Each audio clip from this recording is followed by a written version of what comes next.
There exists within you a hidden museum, vast and silent, where the unspoken sorrows of generations past rest like ancient artifacts in the darkness of the soul. You walk through life believing yourself to be the author of your own story, yet beneath the surface of consciousness flows a river older than memory, carrying the sediment of ancestral pain.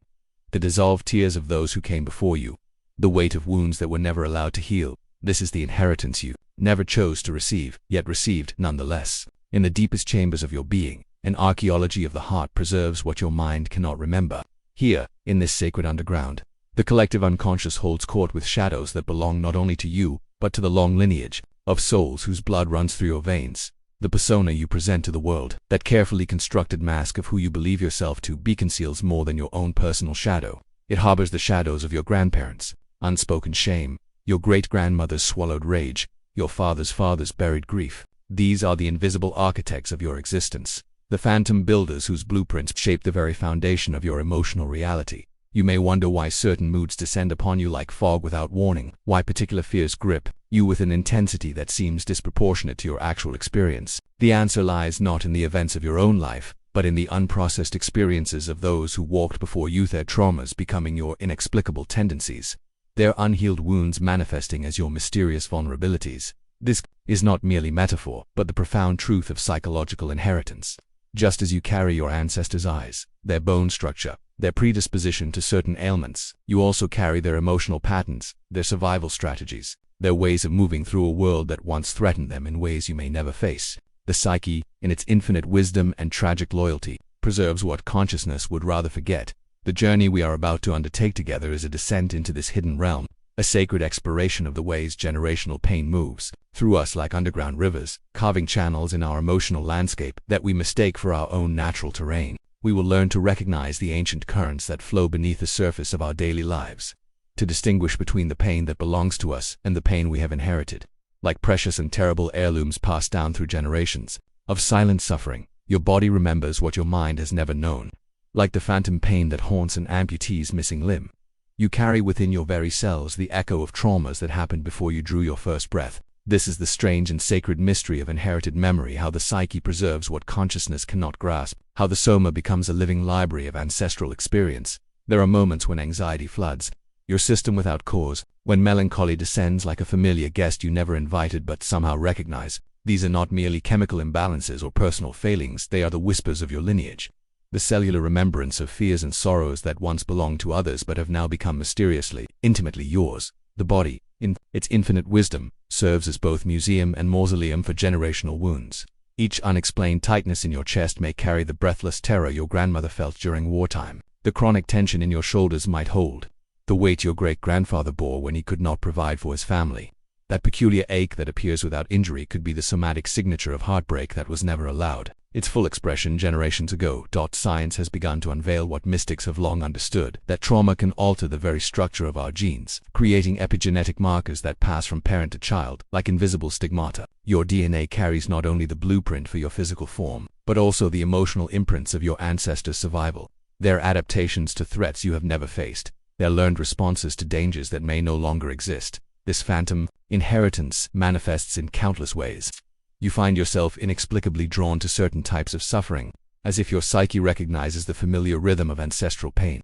You may feel most at home in crisis, most yourself when carrying burdens that seem too heavy for one person to bear. These are not character flaws, but the expression of a deep, unconscious loyalty to those who came before, a way of saying, through your very being, I will not forget your struggle. The collective unconscious holds what the individual consciousness cannot contain: dreams. You may visit places you have never been, speak languages you have never learned, feel emotions that seem to belong to another time entirely. These nocturnal journeys are not mere fantasy, but pilgrimages to the shared reservoir of human experience, where your personal unconscious merges with the vast ocean of ancestral memory. Understanding this phantom inheritance requires a fundamental shift in how we perceive the boundaries of the self. You are not merely an individual struggling with personal demons, but a living intersection where multiple generational streams converge. Your symptoms, your fears, your inexplicable reactions, these may be the ways your psyche honors and carries forward the unfinished business of your lineage. To recognize this truth is both burden and liberation. You are connected to something far greater than your individual existence, part of an unbroken chain of human experience that stretches back through time. Your healing becomes not just personal transformation, but a sacred act of ancestral redemption. Move through life believing yourself to be the author of your choices. Yet Jung's profound truth reveals itself in the strange poetry of repetition. Age or mere, the running counter to, where opposites transform into their shadow twins across with generations. You are an actor upon a stage whose script was written in invisible ink by those who came before, following stage directions encoded in your very DNA. Watch how you choose your lovers, and you will see your grandmother's pattern of choosing men who cannot stay.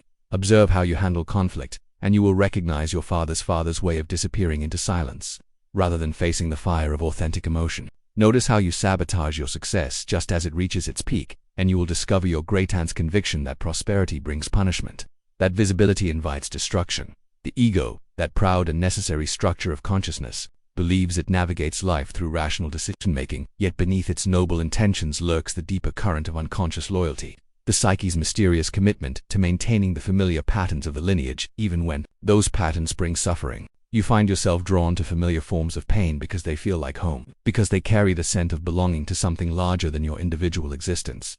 This is not weakness but the profound operation of the collective unconscious, where the unresolved conflicts of your ancestors continue to seek resolution through your life. You unconsciously choose the alcoholic partner because alcoholism was the unnamed demon that haunted your family tree. You create financial crisis because scarcity was the religion your forebears practiced in secret. You fear your own power because someone in your lineage learned that power meant becoming the very thing they most despised. The compulsion to repeat is not random but purposeful, an unconscious attempt to master what previous generations could not resolve. Your psyche, in its infinite wisdom and tragic hope, believes that by recreating the original wound, it can finally heal what has been broken. Yet without conscious awareness, this noble attempt becomes a prison, trapping you in cycles that feel both inevitable and inexplicable. The sleepwalker moves through scenarios that echo across time, mistaking the pull of ancestral gravity for personal destiny. You may find yourself in situations that feel strangely familiar despite being entirely new, speaking words that seem to come from someone else's mouth, making choices that surprise even yourself. These are the moments when the ancestral current flows most strongly through your individual stream, when the past seeks to complete itself through your present. Recognition is the first step toward liberation. When you begin to see the patterns as inherited rather than inevitable, you can begin the sacred work of conscious choice. The ego need not be enslaved to unconscious compulsion. It can become the conscious collaborator in the healing of generational wounds. There are names that cannot be spoken in your family, stories that vanish into the vault of collective forgetting the moment they threaten to surface. In the architecture of family secrets, silence reigns as sovereign, creating invisible territories where certain truths are forbidden to tread. Yet what is not spoken aloud does not disappear, it transforms, taking residence in the shadow of the family psyche, influencing the living through the mysterious laws of what Jung called the participation mystique. The unnamed dead do not rest quietly in their graves. They move through the family system like ghosts seeking recognition, their unfinished business becoming the mysterious compulsions and inexplicable symptoms of their descendants. The uncle who committed suicide becomes the depression that follows. The men in your family like a faithful dog. The aunt who was disowned for loving the wrong person becomes the shame that surrounds intimacy in your generation. The grandfather who abandoned his children becomes the father wound that shapes every relationship you attempt to build. Family secrets create invisible loyalties that bind you to patterns of disconnection and shame.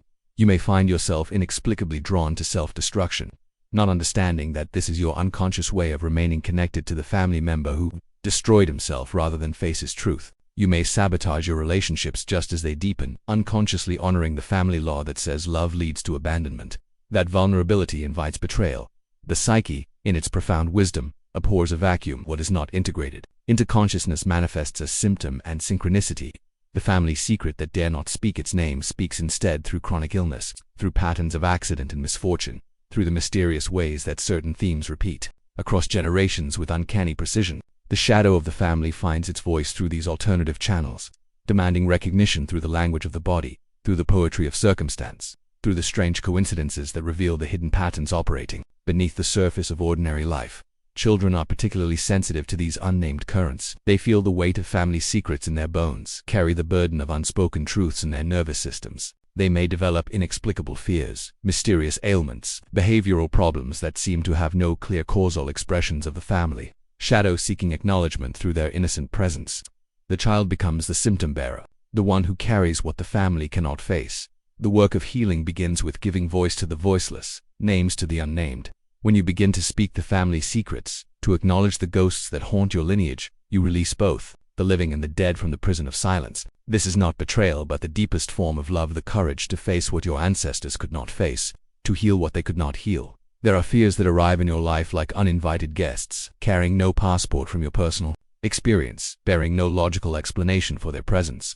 These are the phantom terrors of your lineage, the inherited anxieties that speak in the ancient language of the nervous system, about dangers that once were real but now exist only in the cellular memory of survival. They serve as oracles, these inexplicable dreads, prophets of a past that continues to shape your present in ways both mysterious and profound. Your grandmother's terror of authority figures, born from living under a regime where uniformed men meant death, becomes your inexplicable anxiety around police officers, your inability to challenge your boss, your compulsion to please those in power. Your great-grandfather's fear of starvation, forged during years of famine, manifests in your relationship with food, your inability to waste even a single grain of rice, your panic when the refrigerator grows empty. These phantom fears are not irrational but transrational wisdom encoded in the body's intelligence. Warnings passed down through generations like sacred texts written in the language of the genes. The nervous system, that exquisite instrument of survival, cannot distinguish between past and present, between the dangers your ancestors faced and the safety you now inhabit. It continues to sound alarms for threats that no longer exist, to mobilize defenses against enemies that live only in the ancestral memory. The fear of success that sabotages your career may carry the signature of ancestors who learned that standing out meant becoming a target. The terror of abandonment that haunts your relationships may echo the survival fears of those who learned that attachment meant vulnerability, that love was a luxury they could not afford. The claustrophobia that grips you in elevators may be your great-grandmother's memory of hiding in small spaces, while soldiers searched for her family. Understanding these fears as inherited wisdom, rather than personal pathology, transforms your relationship with them. They are not evidence of your weakness but testament to your ancestors' strength, proof that they survived long enough to pass their genes and their survival strategies to you. Your anxiety is their gift, their way of ensuring that you remain vigilant against dangers they could not protect you from directly. Yet what served them may not serve you. The hypervigilance that kept your ancestors alive may now imprison you in a world where the original threats no longer exist. The fear that protected them may now prevent you from living fully, from taking the risks that growth requires, from embracing the vulnerabilities that love demands. The oracle speaks, but you must learn to interpret its messages with wisdom. Honor the fear for what it reveals about your lineage's journey, but do not let it dictate your choices. These phantom terrors are information, not commands, genetic memories that can inform your present without controlling your future. In recognizing their ancestral origin, you can begin to separate what belongs to the past from what serves your present, transforming inherited fear into conscious courage. Your emotional life is not merely personal, whether those passing storms of mood and feeling that come and go with circumstance. What you carry is something far more pervasive, the atmospheric conditions of your ancestral home, the emotional climate that has been brewing in your family system for generations, the chronic depression that settles over you like fog, the persistent anxiety that hums in your nervous system like electricity before a storm, the sudden eruptions of rage that seem to come from nowhere. These may be less about your present circumstances than about the unprocessed emotional weather patterns of those who came before. Your feeling function becomes an exquisite seismograph, registering tremors from psychological earthquakes that occurred long before your birth. The melancholy that descends upon you each autumn may echo your great-grandmother's seasonal grief, her mourning for children lost to winter illnesses. The free-floating anxiety that colors your daily experience may carry the atmospheric residue of your grandfather's war years, when hypervigilance was the price of survival. This is the profound mystery of emotional inheritance. How the unprocessed feelings of your lineage continue to move through the family system like weather fronts, creating the background climate in which your own emotional life unfolds. You may find yourself inexplicably sad on certain dates that hold significance you cannot remember, mysteriously anxious in situations that pose no real threat, overwhelmed by emotions that seem too large and ancient to belong to your personal experience alone. The family emotional climate operates according to laws that consciousness rarely recognizes. There are seasons of depression that visit your lineage with predictable regularity, patterns of anxiety that activate during specific life transitions, eruptions of rage that seem to follow generational cycles. These are not random occurrences but the expression of unresolved emotional material seeking completion through the lives of descendants. You become the inheritor of not only your ancestors' survival strategies but their emotional processing patterns, their ways of metabolizing joy and sorrow, their relationship with anger and fear, their capacity for love and connection. If your lineage learned that happiness was dangerous, that celebration invited punishment, then joy may feel foreign and frightening in your own life. If your ancestors survived by suppressing their anger, by swallowing their rage rather than expressing it, then that unexpressed fury may emerge in your generation as depression, as the anger turned inward upon the self. The weather system of the psyche operates on vast scales of time and influence. What appears to be your personal emotional pattern may actually be the continuation of atmospheric disturbances that began generations ago. Storms that have been moving through your family system seeking resolution, completion, integration into the larger cycle of emotional seasons. Recognition of this inheritance offers both comfort and responsibility. Your depression may not be evidence of personal failure, but the expression of generational grief finally ready to be processed. Your anxiety may not be individual pathology, but ancestral wisdom seeking conscious integration. Understanding the source of your emotional climate allows you to work with it more skillfully, to become the conscious weather worker who can finally process what previous generations could not. There exists within you a hunger that no feast can satisfy, an emptiness that no achievement can fill, a longing so vast and unnamed that it follows you through every success and failure like a faithful shadow. This is not the simple hunger of desire unfulfilled, but the sacred emptiness that carries the weight of unlived lives, the dreams your ancestors never dared to dream, the authentic selves they sacrificed on the altar of survival or social convention. Your great-grandmother wanted to be an artist, but war and poverty made survival the only art she could afford to practice. Your grandfather dreamed of travel and adventure, but duty and fear kept him bound to familiar ground. Your mother longed to express her wild creative nature, but the family need for respectability required her to wear the mask of propriety, until she forgot her own face beneath it. These unlived lives do not disappear, they accumulate in the family's soul like sediment, creating a reservoir of unfulfilled longing that seeks expression through the descendants. This generational hunger manifests as chronic dissatisfaction, the feeling that no matter what you achieve or acquire, something essential remains missing. You climb the ladder of success only to discover that the view from the top feels hollow. You accumulate possessions, relationships, experiences, yet the emptiness persists, growing larger rather than smaller with each attempt to fill it. This is because you are trying to feed not only your own soul but the souls of those who came before, attempting to satisfy hungers that belonged to other times, other circumstances, other dreams. The feeling of living someone else's life becomes particularly acute when you carry this ancestral longing. You may find yourself successful in ways that bring no joy, accomplished in fields that feel foreign to your deepest nature, living out the compensatory dreams of parents who never dared to follow their own authentic path. The ego achieves what it believes it wants, yet the self remains hungry, unfed by accomplishments that serve the family projection rather than the individual soul. This sacred emptiness serves a profound purpose in the economy of the psyche. It keeps you searching, prevents you from settling for lives that are too small, maintains the tension necessary for psychological growth and spiritual evolution.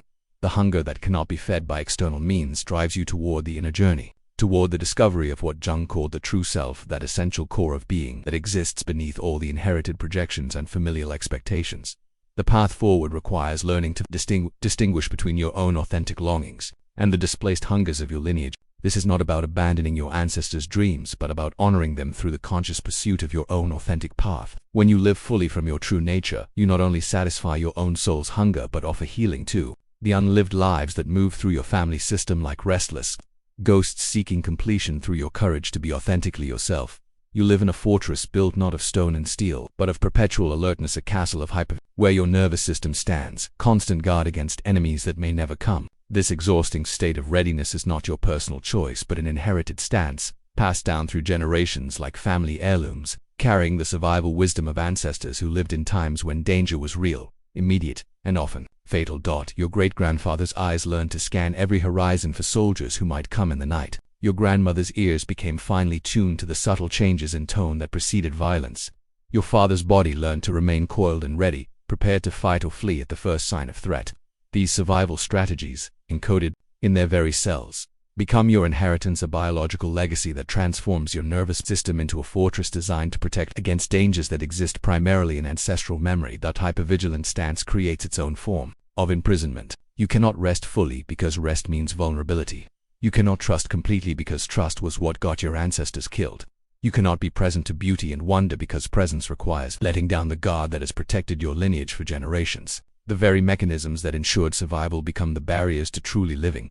This inherited vigilance manifests in countless ways throughout your daily existence. You wake each morning with your nervous system already activated, scanning for threats before your eyes fully open. You enter rooms by locating the exits first, sit with your back to walls, feel most comfortable when you can see all the angles. Social situations become minefields where you pass every word and gesture for signs of danger, rejection, or betrayal. The shadow of old traumas creates a present moment prison where the past continuously invades the now. Your body remains prepared for wars that ended before your birth, mobilized against enemies who exist only in the cellular memories of fear. The nervous system, that exquisite instrument of survival, cannot distinguish between then and now. It continues to sound ancient alarms in response to modern situations that pose no real threat. Yet this hypervigilance also carries gifts. The sensitivity that feels like curse often comes with exceptional intuition. The ability to read subtle energies, to sense what others cannot perceive.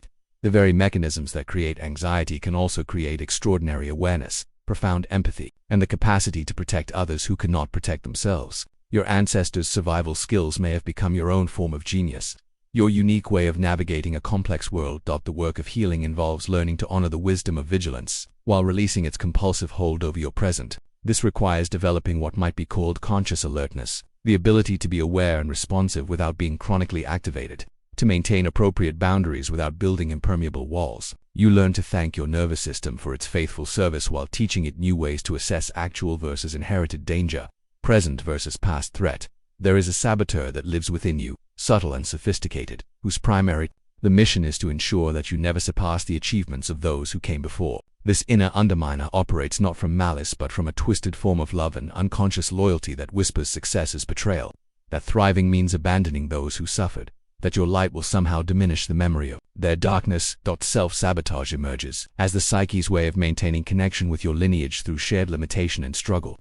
Just as you approach the breakthrough that could transform your life, something within you activates. The project falls apart, the relationship implodes, the opportunity dissolves through a series of seemingly accidental oversights. You find yourself mysteriously undermining the very things you claim to want most, as if some invisible force is determined to keep you bound to the familiar territory of lack and limitation. This internal saboteur speaks in the voice of ancestral guilt. Who are you to succeed when your grandmother worked 3 jobs and still couldn't make ends meet? How dare you find happiness when your father lived his entire life in quiet desperation? What right do you have to prosperity when your great-grandfather lost everything and never recovered? These whispers carry the weight of generations, the accumulated belief that suffering is the price of belonging, that struggle is the currency of love. The ego's conscious efforts to transcend and transform are mysteriously undermined by forces that operate in the shadow realm of family loyalty. You may find yourself making unconscious choices that ensure failure just as success becomes possible, choosing the wrong partner, making the poor investment, speaking the words that destroy the very relationship you most cherish. These are not random acts of self-destruction but the precise operations of an unconscious system designed to maintain equilibrium. Within the family constellation, the belief that your ancestors deserved their suffering becomes the invisible ceiling on your own life. If they were good people who endured hardship, then hardship must be the mark of goodness. If they sacrificed their dreams for duty, then pursuing your dreams feels like selfish betrayal. If they accepted limitation as their fate, then your attempts to transcend those limitations feel like a rejection of their memory, their values, their very identity. This pattern often intensifies just as you approach significant degree your parents never earned, the financial security they never achieved, the creative expression they never allowed themselves. The closer you come to surpassing their limitations, the stronger the pull becomes to return to familiar ground, to remain within the bounds of what feels safe and known within the family system. Liberation from this internal saboteur requires recognizing that true loyalty to your ancestors involves fulfilling your potential, not limiting it. The greatest honor you can offer those who came before is to live the life they dreamed of but could not achieve, to heal what they could not heal, to become what they could not become. Your success does not diminish their memory, it redeems their sacrifice, giving meaning to their struggles by ensuring that their descendants can flourish in ways they never could. Love becomes a battlefield when your heart carries the unresolved relational wounds of the family system, when every attempt at intimacy must navigate the minefield of ancestral pain. You simultaneously crave and fear the very closeness your soul desires, caught in the impossible paradox of needing connection while fearing the vulnerability that authentic love demands. This is not personal neurosis but the inherited wisdom of a lineage that learned to equate love with loss, intimacy with danger, attachment with inevitable abandonment. The patterns play out with uncanny precision, as if choreographed by an invisible hand that knows the steps by heart. You choose partners who recreate the exact dynamics that wounded your parents, your grandparents, your great-grandparents before them. The man who cannot commit, echoing your grandfather's pattern of emotional unavailability. The woman who criticizes and controls, carrying forward your great-grandmother's way of expressing love through domination. The relationship that starts with passion and ends in bitter silence, repeating the cycle that has played out in your family for generations. Yet within this repetition lies a profound purpose. Your unconscious mind, in its infinite wisdom, continues to create opportunities for healing. What previous generations could not heal, Each relationship becomes a laboratory where the original wounds can be examined, understood, and ultimately transformed.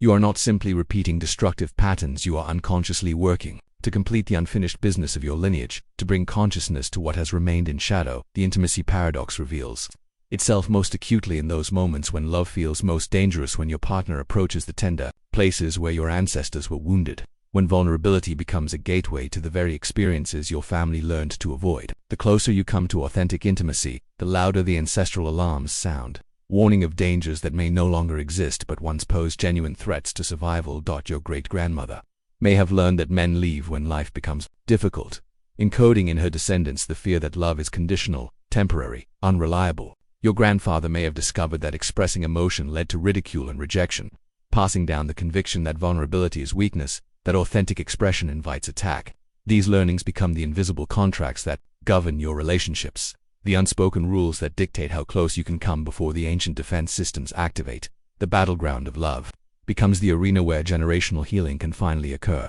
When you choose to stay present with your partner instead of fleeing when intimacy deepens, you heal your ancestors' tendency toward abandonment. When you speak your truth instead of swallowing your words, you complete the expression that your lineage could never fully manifest. When you choose trust over suspicion, vulnerability over protection, you break patterns that have governed your family system for generations. This work requires tremendous courage because it means betraying the survival strategies that kept your ancestors alive. It means choosing love over safety, growth over familiarity, healing over the comfort of known pain. Yet in doing so, you offer your descendants a different inheritance, the gift of relationships that nourish rather than wound, connections that celebrate rather than diminish, love that heals rather than harms. The intimacy paradox dissolves when you recognize that your relational struggles are not personal failures but sacred opportunities for ancestral redemption. Each time you choose consciousness over compulsion, love over fear, you participate in the great work of healing that extends both backward and forward through time. Your body speaks what your family's voice could never articulate, carrying in its cells the unspoken truths, the swallowed words, the suppressed emotions that have moved through your lineage like underground rivers seeking expression. Physical ailments and psychological symptoms often serve as a soma's attempt to give voice to what the family system could never say, transforming the sufferer into an unconscious shaman who carries the wounds of generations in service of eventual healing. The chronic pain in your lower back may be your grandfather's burden, the weight of responsibility he carried alone, the load he bore in silence until it became encoded in the very structure of his spine. The digestive issues that plague your family line might represent the accumulated bitterness, the words that were swallowed rather than spoken, the emotions that were digested improperly and became toxic to the system. The autoimmune conditions that appear across generations could be the body's confused attempt to attack what it perceives as foreign, the authentic self that was never allowed to emerge, the true nature that was seen as dangerous to family harmony. Illness becomes a vessel for ancestral healing, a way for the family soul to process what consciousness cannot yet integrate. The family member who develops the mysterious condition, the one whose body breaks down in ways that baffle medical science, often carries more than personal suffering. They bear the somatic expression of generational trauma seeking resolution through their flesh and bones. Consider the patterns that run through your family tree like underground streams. The women who develop reproductive issues, carrying the shame around feminine power, sexuality, and creative expression. The men who suffer heart attacks in their 50s, their hearts literally breaking under the pressure of emotions they were never taught to express. The children who develop learning disabilities or behavioral problems, their nervous systems overloaded with the unprocessed trauma of parents and grandparents who had no language for their own pain. The body's wisdom that operates on timescales that consciousness cannot fathom. Symptoms may appear decades after the original trauma, emerging at precisely the moment when the individual is strong enough to bear them, when the family system is ready for the healing that conscious recognition can bring. The cancer that appears just as you begin to find your voice may be your body's way of saying what your ancestors could never say. The depression that descends in your 40s may be your psyche's attempt to process the grief that has been accumulating in your family line for generations. This understanding transforms the meaning of illness from personal failure to sacred service. The one who bears the symptoms becomes the unconscious healer for the entire family system, the vessel through which ancestral pain can finally find expression and resolution. Their suffering is not random but purposeful, not punishment but pilgrimage, a journey into the depths of familial shadow, so that healing can emerge for all. The work of conscious healing begins when you recognize illness as communication rather than simply dysfunction. What is your body trying to tell you? What family story is seeking expression through your symptoms? What ancestral wound is ready to be brought into the light of consciousness where it can finally be tended, witnessed, and integrated into the larger story of your lineage's journey toward wholeness?